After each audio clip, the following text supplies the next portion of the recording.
Is losing your life worth a photograph? So we're gonna get out of the car here and show you what's going on here. Real fast, what we're seeing. So,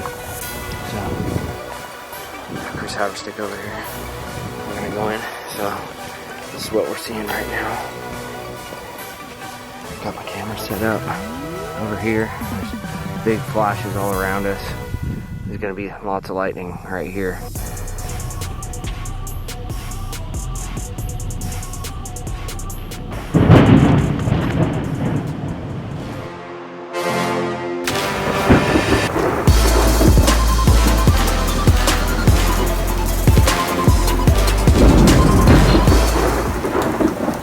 So we're out here chasing bolts. It's going off pretty hard around us. There's lightning around here, all over here, behind us over here, this way, We have a storm that passed us to the west, and one that's coming in from the northeast, right in front of us. So two of them are kind of converging, and it's basically popping up all around us. We have our cameras set up outside, and we're taking kind of safety refuge in the vehicle while we let our cameras do the work. Hopefully they won't get knocked over by the wind. Yeah, we're hoping they don't get knocked over. Photographing lightning is very dangerous. Lightning is incredibly dangerous. There's a lot of dangers with shooting lightning. Definitely you want to keep your distance, but every now and then they pop up behind you, in front of you. You just kind of always got to make sure you have a safe way out of the danger of the bolts. Always have a quick getaway in case stuff gets really sketchy real quick.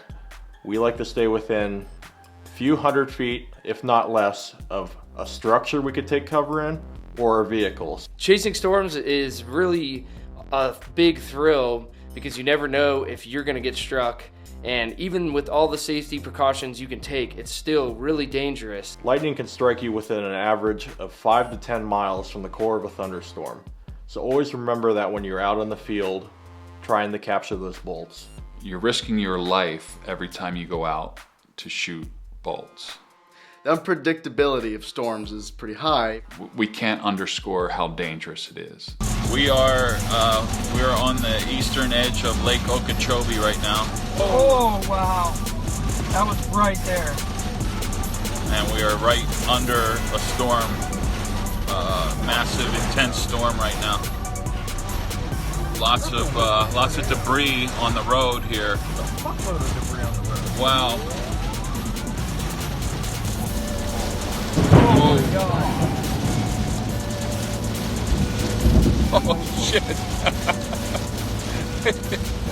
It's right on top of us.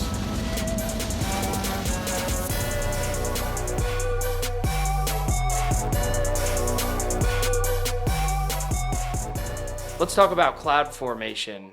So we're looking for heat, moisture, and instability in the atmosphere, and we need all these things to come together at the same time to produce awesome lightning bolts.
Lightning is incredibly dangerous. Dangerous. Very dangerous. Really dangerous.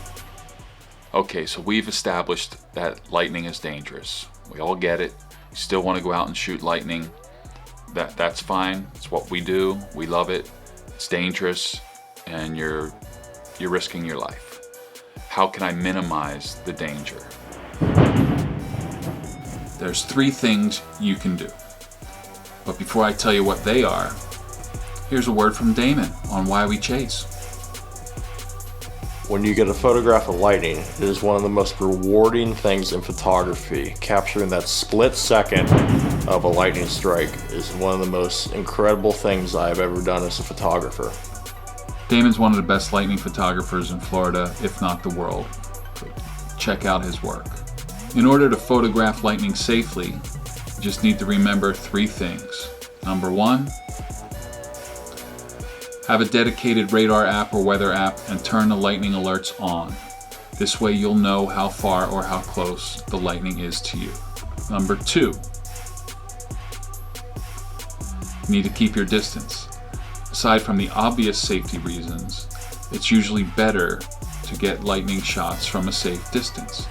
Once you're inside the core of a thunderstorm, the lightning shots aren't going to be very good. It's going to be rain wrapped. It's going to be popping off like a war zone. It's going to be fairly scary, and you're not going to get the best photographs.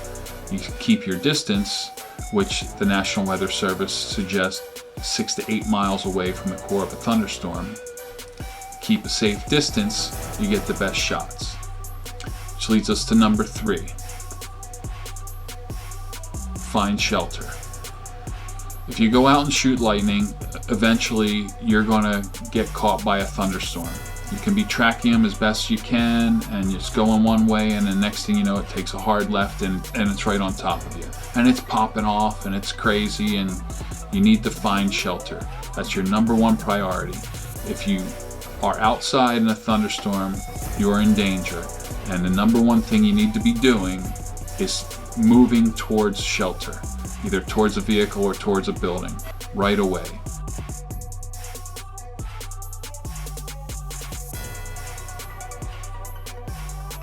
One of the leading causes of death from lightning strikes is ground current. Everybody thinks, oh, you get struck by a lightning bolt, poof, like the cartoons. That only happens about 5% of the time in lightning-related fatalities. 50% of the time, it's the ground current that will kill you. You want to keep your feet together, as close together as possible, to minimize the voltage going through you. Stay away from tall trees and power lines. You also don't want to be in an open area. You don't want to be the tallest thing around. And now you're saying, well, I can't be up high, I can't be under a tree, I can't be out in the open, where can I be? And that's right, you can't be anywhere. It's super unsafe to be out in a lightning storm, period.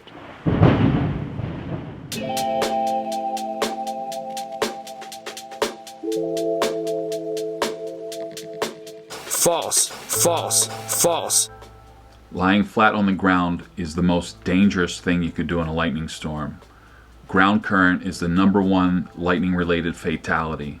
Lying flat is giving the lightning's ground current an easier track to fry you. There's no safe shelter in a lightning storm, so always be moving to a hardtop vehicle or a safe building. If you are absolutely stuck outside in a lightning storm, stay away from tall trees, from power lines, from metal fences and railings, and keep your feet together.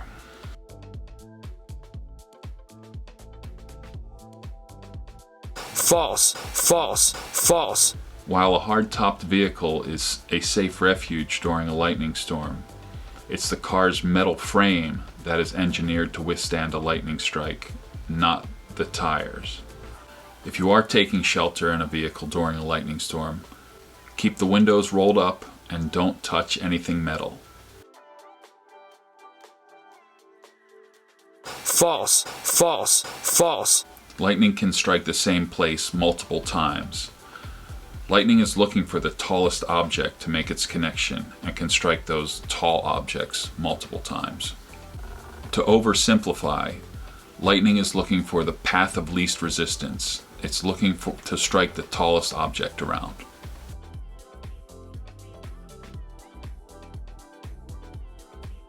False, false, false. Lightning is not attracted to metal like a magnet.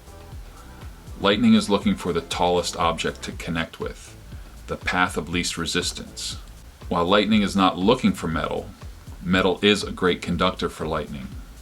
So if lightning does strike something metal, just remember to stay away from metal fences, railings, sheds, metal poles, etc. False, false, false. Lightning is discharged from the body immediately. So not only is it safe to touch a lightning victim, you should absolutely and immediately administer first aid to them.